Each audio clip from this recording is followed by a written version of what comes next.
12వ తారీఖున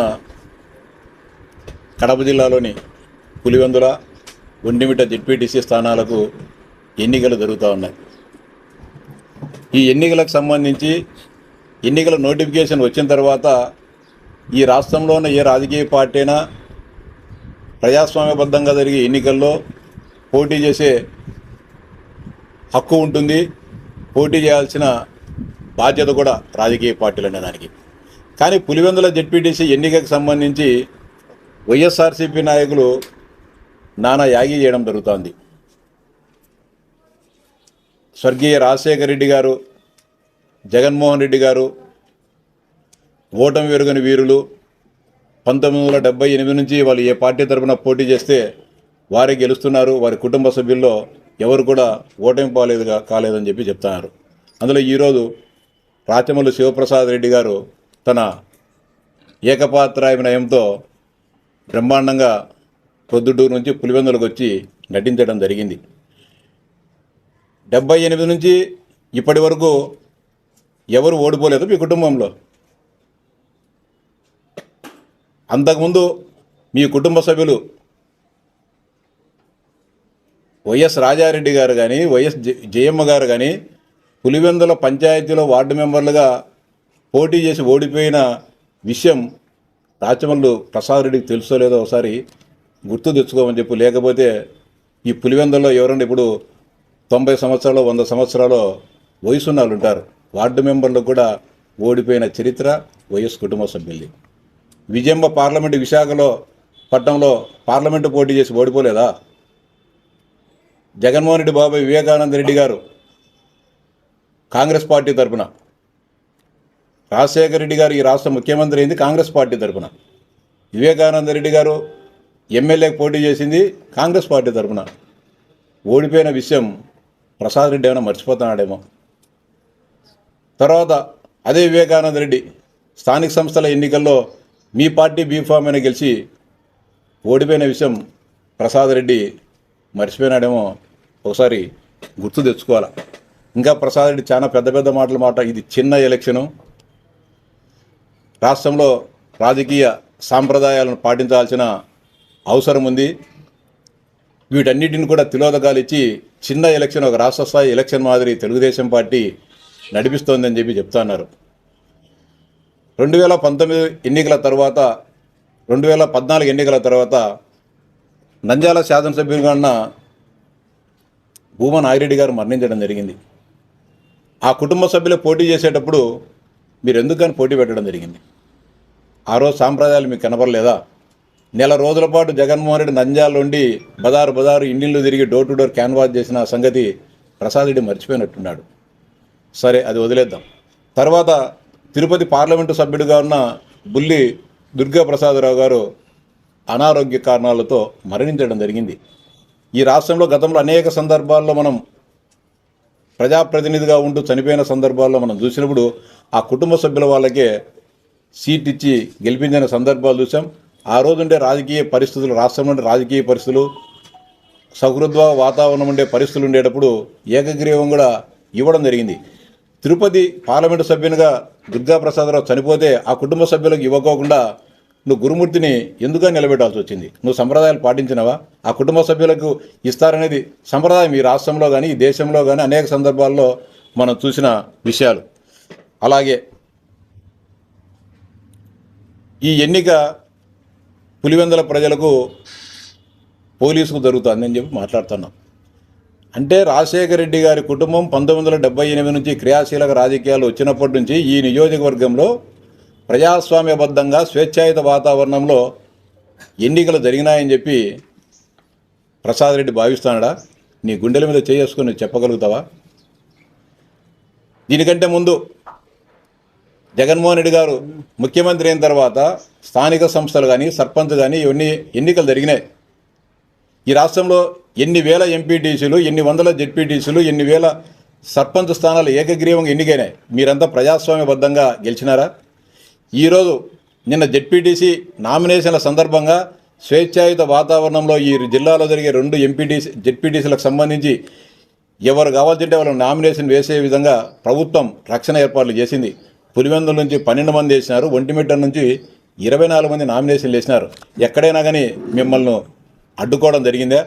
గతంలో జరిగిన ఎన్నికల్లో లోపలికి జిల్లా పరిషత్ కార్యాలయంలోకి రిటర్నింగ్ ఆఫీసర్ దగ్గరికి రానికోకుండా పోలీసులతో కిడ్నాపులు చేయించి ఎవరైనా కూడా లోపలికి వస్తే వాళ్ళని లోపలనే దాడులు చేసి ఇంకా ధైర్యంగా లోపలికి ఎవరన్నా పోయి నామినేషన్లు వేస్తే వారి నామినేషన్ పత్రాలు చించిన విషయం ప్రసాద్ రెడ్డి మర్చిపోయినట్టున్నాడు. నువ్వు జరిగిన మీ ప్రొద్దుటూరు మున్సిపల్ ఎలక్షన్ ఏ విధంగా చేశాను? ఎంతమంది ఏకగ్రీవంగా అయినారు? అంటే నువ్వంత బ్రహ్మాండమైన ప్రజారంజక పరిపాలన చేసినావు కాబట్టి ఏడాదిలోనే నీ ప్రొద్దుటూరులో ఎవరు కూడా కౌన్సిలర్లుగా పోటీ చేసేదానికి ముందుకు రాలేదా? నువ్వు నీ బామార్ది చేసిన అరాచకాలకు భయపడిపోయి ప్లస్ అదే రోజు నువ్వు ఏదైతే పోలీసు అని మాట్లాడుతున్నావో అదే పోలీసులను అడ్డం పెట్టుకొని ఆ రోజు దౌర్జన్యాలు చేసి ఏకగ్రీవంగా చేసుకున్నావు. పులివెందులో 7 జెడ్పీటీసీలనే ఎంతమందిని బెదిరీలే? ఎంతమంది సర్పంచులు పోలీస్ స్టేషన్లో కూర్చోబెట్టి సర్పంచులు పోటీ చేస్తామంటే అప్పుడుండే ఎస్ఐలు కానీ సీఏలు కానీ డిఎస్పీలు కానీ స్టేషన్లో పంచాయతీలు చేయలే. ఈ రాష్ట్రంలో స్వేచ్ఛాయుత వాతావరణంలో ఎన్నికలు జరిగినాయి. కుప్పంలో ఏం జరిగింది? మున్సిపల్ ఎలక్షన్స్లో మీ మంత్రులంతా అక్కడ కూర్చొని కోట్లు ఖర్చు పెట్టి మొత్తం తెలుగుదేశం పార్టీకి పోటీ చేసిన కౌన్సిలర్ల అభ్యర్థులందరిపైన దాడులు చేసి విత్డ్రా చేయించేసి దౌర్జన్యంగా మీరు కుప్పం మున్సిపాలిటీని ఆ రోజు చేజిక్కించుకోవడం జరిగింది. అంటే మీరు కుప్పంలో గెలిచే పరిస్థితి ఉందే? లేకపోతే జగన్మోహన్ రెడ్డి అంతా ప్రజారంజక పరిపాలన చేసినాడా? కుప్పం ప్రజలకు ఇవన్నీ కూడా మంచి చేయడం జరిగిందే? పోలీసులకు పులివెందుల ప్రజలకు అంటున్నాం, మేము కానీ చెప్తాను, అహంకారానికి పులివెందులకు మధ్య జరుగుతున్న పోరాటం ఇది. అహంకారంగా వ్యవహరిస్తున్న వైఎస్ కుటుంబానికి పులివెందుల ప్రజలకు మధ్య జరుగుతున్న పోరాటంలో ప్రజలు గెలవాలని, ప్రజాస్వామ్యం గెలవాలని చెప్పి మేము కూడా ఆకాంక్షిస్తున్నాం. స్వేచ్ఛాయుత వాతావరణంలో పులివెందుల్లో ఎన్నికలు జరుగుతాయి. డబ్బు ఉండేది మీ దగ్గర, మా దగ్గర కాదు. ఈరోజు చూస్తున్నాం లిక్కర్ స్కామ్లో ఊరు పేర్లోని దగ్గర మీ అనుచరుల దగ్గర ఒక్కొక్కరి దగ్గర 11 కోట్లు, 30 కోట్లు, 40 కోట్లు, కోట్లాది రూపాయలు మీ దగ్గర చీమల పుట్టలు పగిలినట్టు డబ్బు కట్టలు ఎన్ని పగులుతూ ఉన్నాయి. పులివెందుల ప్రజలు విశ్వాసానికి మారుపేరు ఉన్నతమైన వ్యక్తిత్వం ఉందని చెప్తున్నారు. నిజమే, విశ్వాసానికి మారుపేరే పులివెందుల ప్రజలు. ఆ ప్రజల విశ్వాసానికి మీరు విఘాతం కలిగించినారు. 2019-24 మధ్యకాలంలో నిన్ను మెచ్చి నచ్చి 90,000 మెజారిటీతో పులివెందుల ప్రజలు జగన్మోహన్ రెడ్డి గారిని ఎమ్మెల్యే గెలిపించి ముఖ్యమంత్రిని చేస్తే పులివెందుల ప్రాంత అభివృద్ధికి ఏం చేశారో చెప్పు. రాచమల్లి ప్రసాద్ రెడ్డిని సూటిగా ప్రశ్నిస్తున్నా. 2019 తర్వాత 24 మధ్యకాలంలో 1 ఎకరాకైనా అదనంగా మీరు నీళ్ళు ఇచ్చినారా? ఎక్కడిచ్చినారో, ఏ ఎకరాకి ఇచ్చినారో, ఏ డిస్ట్రిబ్యూటర్ కింద ఇచ్చినారో, ఏ మైనర్ కింద ఇచ్చినారో తేల్చి చెప్పమని చెప్పు. 5 సంవత్సరాల 1 లిఫ్ట్ను మీరు పూర్తి చేసినారా? గాలేరు నగరి నుంచి కాలేటివాగు అందరినీ ప్రాజెక్ట్ తీస్తారు. చక్రాయపేటకు 1 లిఫ్టు 200 కోట్ల రూపాయలు ఖర్చు పెడితే చక్రాయపేట మండలం సస్యశ్యామలమవుతుంది. 5 సంవత్సరాలలో కాలేటివాగు ప్రాజెక్టు నిర్మాణాన్ని పూర్తి చేయలేకపోయినారు, దాని లిఫ్ట్ పూర్తి చేయలేకపోయినారు. ఈరోజు ఎన్నికలు జరిగే ప్రాంతంలో ఎర్రబొల్లి చెరువుకు మీరు చిత్రావంతి లిఫ్ట్ పెట్టారు. ఆ నుంచి అడిగి 200-206 కోట్లు కానీ ఖర్చు కాదు. 5 సంవత్సరాల్లో మీరు ఎర్రబొల్లి చెరువుకు నీళ్ళు లేకపోయినారు. రాజశేఖర రెడ్డి గారు ముఖ్యమంత్రి ఉండేటప్పటి నుంచి దానికి నీళ్ళు ఇస్తామని చెప్పి చిన్న పైప్ పెట్టినారు. ఎందుకని లిఫ్ట్లు టెండర్లు పిలిచినారు, పైపులు తోలినారు, దాంట్లో బిల్లులు కానీ చేసుకున్నారు. ఎందుకని నీళ్ళు లేకపోయినారు? మీరు చెప్పాలా. తెలియకపోతే మీ అవినాష్ రెడ్డి గారిని అడుగో, లేకుంటే మీ తాబేదారులను అడిగి తెలుసుకో. ఈరోజు ఇంకా బ్రహ్మాండంగా అభివృద్ధి చేసినామని చెప్తాను వైఎస్ఆర్ కుటుంబం. గ్రామాలకు చూపిస్తాం.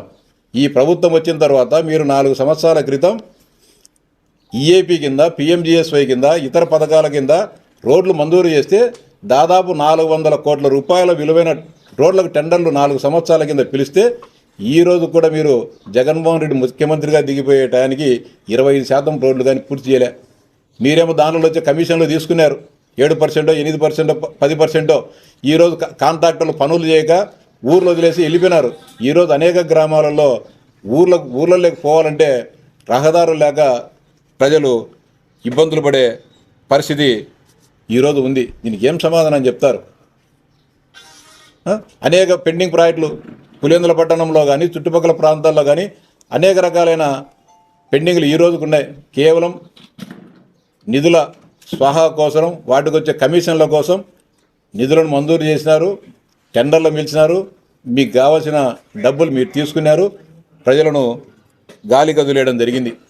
ఇంకా చెప్తా ఉన్నా, మేము ప్రజాస్వామ్యబద్ధంగా చేశామని చెప్పి 2005 సంవత్సరంలో మున్సిపల్ ఎన్నికలు జరిగినాయి. రాజశేఖర రెడ్డి గారు ముఖ్యమంత్రిగా ఉన్నప్పుడు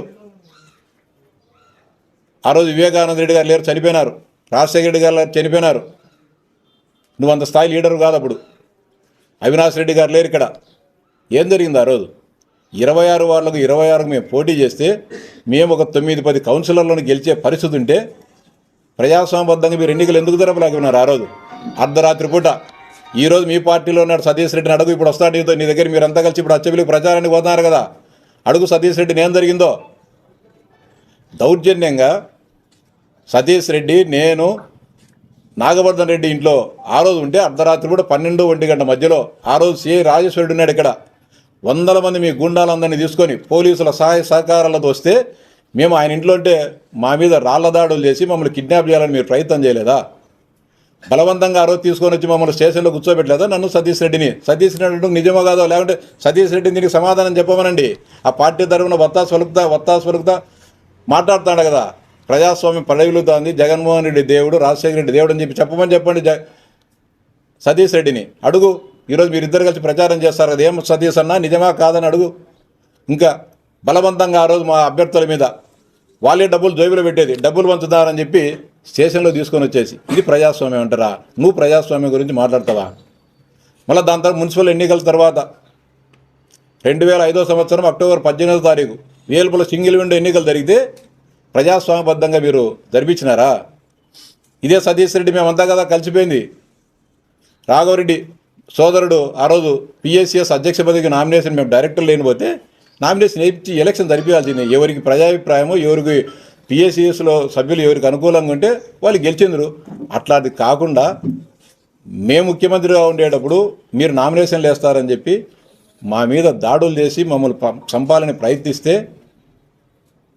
పోలీసులు జరిపిన కాల్పుల్లో 2 కాంగ్రెస్ పార్టీ కార్యకర్తలు చనిపోతే మా మీద హత్యాయత్నం కేసులు పెట్టింది ప్రజాస్వామ్యానికి ప్రతిరూపమా రాచమల్లి ప్రసాద్ రెడ్డి అని చెప్తా ఉన్నా.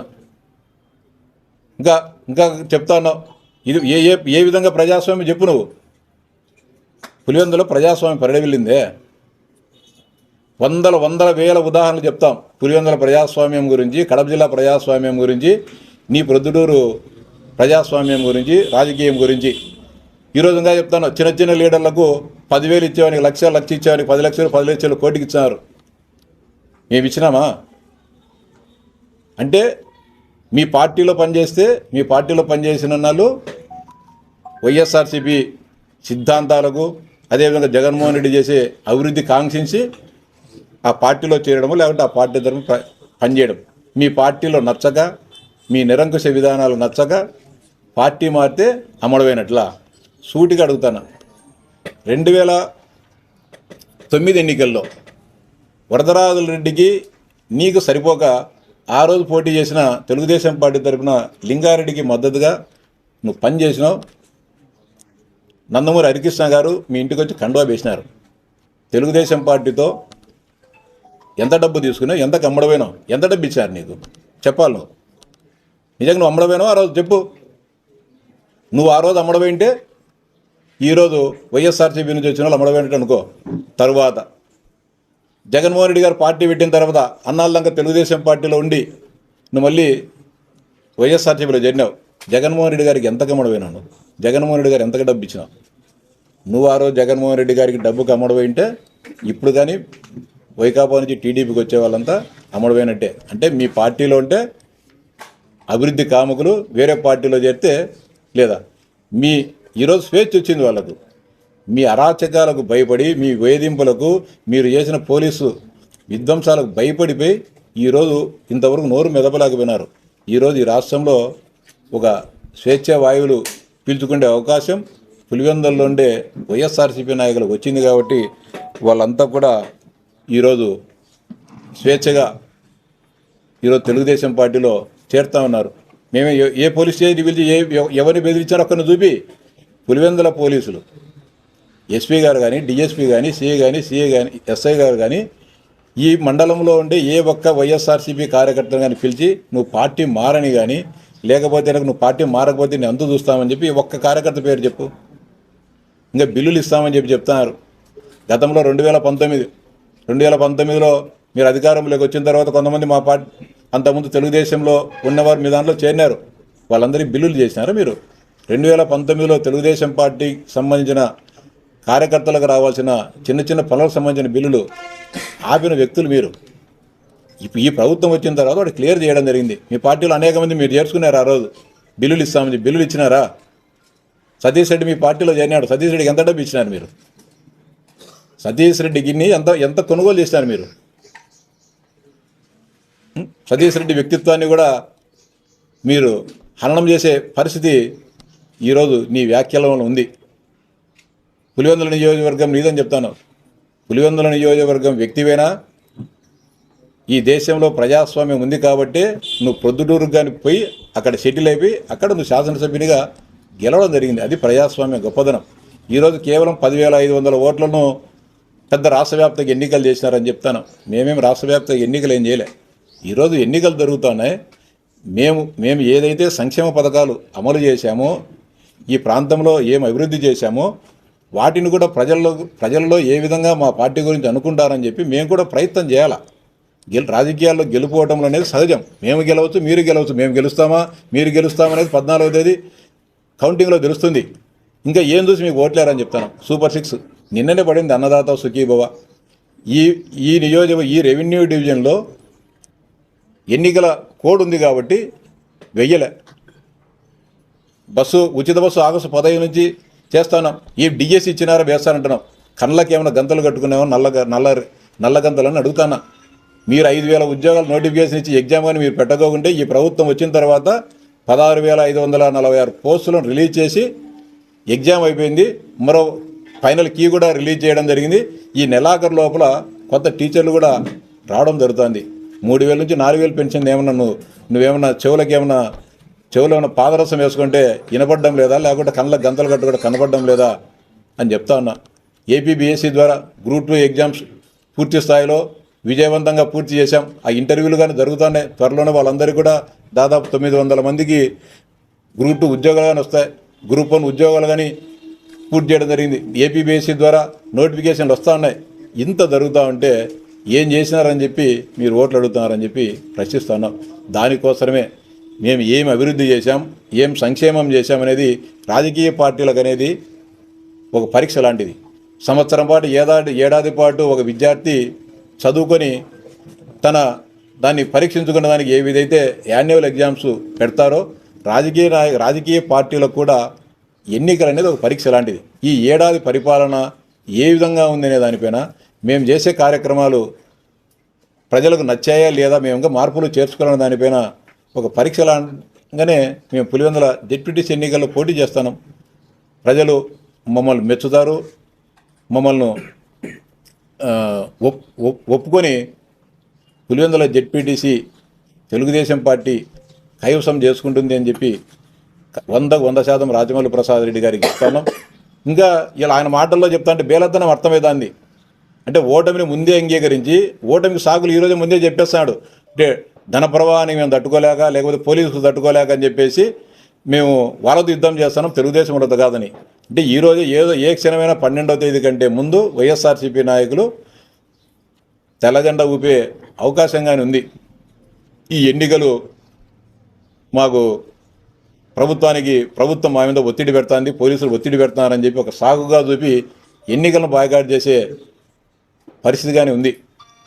అంటే కాలము గుండ్రంగా తిరుగుతూ ఉంటుంది. మేము అనేక సందర్భాల్లో ఈ నియోజకవర్గంలో ప్రజాస్వామ్యాన్ని కాపాడాలని, అన్ని పోలింగ్ బూతులలో సీసీ కెమెరాలు పెట్టాలని, మంచి సమర్థవంతమైన అధికారులను పెట్టాలని చెప్పి దాదాపు మాకు మధ్య 1996 నుంచి మేము అన్ని ఎన్నికల్లో డిమాండ్ చేసేవాళ్ళం. అంటే కాలచక్రం ఏ విధంగా మారుతుందో మీరు ఒకసారి ఆలోచించాలి. ఈరోజు సీసీ కెమెరాలు పెట్టండి, ఇంత మాకు బలం ఉంది, మీకు వచ్చింది 1800 ఓట్లే, మాకు 8,000 వచ్చినాయి అంటున్నారు. ఎవరిని దౌర్జన్యంగా రిగ్గింగ్ చేసే పరిస్థితులు తెలుగుదేశం పార్టీకి లేదు. ఆ పరిస్థితులు కానీ ఈ దేశంలో తగ్గిపోయినాయి పూర్తిగా. దాని ముందే ప్రిపేర్ చేస్తున్నారు వాళ్ళు. ఏదో విధంగా ఓటమి నుంచి తప్పించుకునేదానికి మెంటల్గా ప్రిపేర్ చేస్తున్నారు ప్రజలను, వాళ్ళ పార్టీ కార్యకర్తలను. గెలుపోవడం సహజం.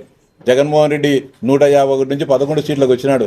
ఆయనేమి రాజకీయం 11 వచ్చేసినాయని చెప్పేసి మూలం కూర్చోలేదు కదా, రాజకీయ పార్టీని రద్దు చేయలే కదా. మళ్ళీ అధికారంలో ఆయన పోరాటం చేస్తున్నాడు. రాజకీయాలు అనేది నిరంతర పోరాటం, ఒక ప్రక్రియ. దీన్ని మనమంతా కూడా స్పోర్టివ్గా తీసుకోవాలి. గతంలో మేము ఇదంతా గగ్గోలు పెట్టాం. మీ పక్కన సతీష్ రెడ్డి గారు, మేమంతా కేంద్ర ఎన్నికల సంఘాన్ని దగ్గరికి పోయినాం, రాష్ట్ర ఎన్నికల సంఘాల దగ్గరికి పోయినాము, జిల్లా కలెక్టర్ల దగ్గరికి పోయినాం, ఎంతమంది కాళ్ళు గడుపులు పట్టుకున్నాం స్వేచ్ఛగా జరపండి అని చెప్పి. ఇంకా దారుణం, 2009 ఎన్నికల్లో మేము ప్రచారం, ఎలక్షన్ కథ దేవుడు, ఎలక్షన్ రోజు 2009 ఎన్నికల్లో రాజశేఖర రెడ్డి గారు ముఖ్యమంత్రిగా ఉన్నప్పుడు మేము లింగాల మండలంలోకి పోతే గ్రామాల్లోకి వచ్చేవాళ్ళు కాదు. అంటే ప్రజాస్వామ్యంగా మేము ఓట్లు అడుక్కోకూడదా? రాజశేఖర రెడ్డి ముఖ్యమంత్రిగా రాజశేఖర రెడ్డి ఎమ్మెల్యే పోటీ చేస్తున్నారు కదా, మీరు రాకూడదు. ఎద్దల వల్ల ట్రాక్టర్లు అడ్డం పెట్టేదును, మేము ఆడిపోతే మా మీద రాళ్ళు వేసేదును ఎన్నికపోయేట్టుగా. పోలీసులు శాంతి భద్రతల సమస్య వచ్చిందని మమ్మల్ని ఎన్నికి పంపించేది.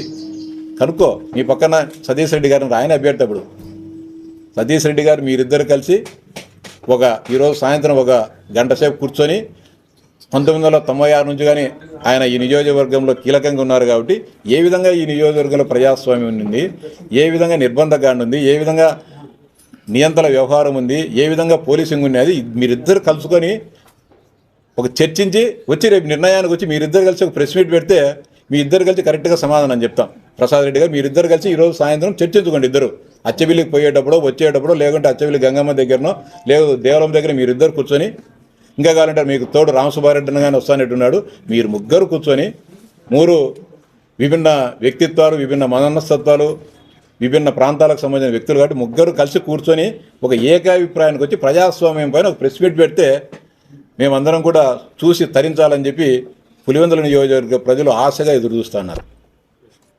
ఓకేనా?